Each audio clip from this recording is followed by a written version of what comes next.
Эсвэл полиц юу болсноос хойш эргүүл гарснаас хойш ингээд гэмт хэрэг багасж байгаа гэж юу бодчих шүү дээ тий.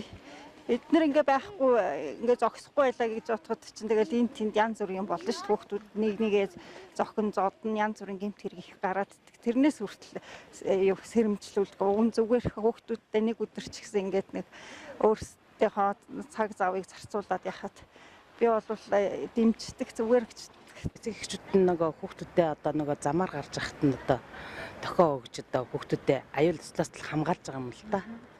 Тэгээ яг эцэгхийн үүрэг болохоор зэрэг хүүхдүүдийг нөгөө хэрэг төгөөс урьдчилан сэргийлэх тий.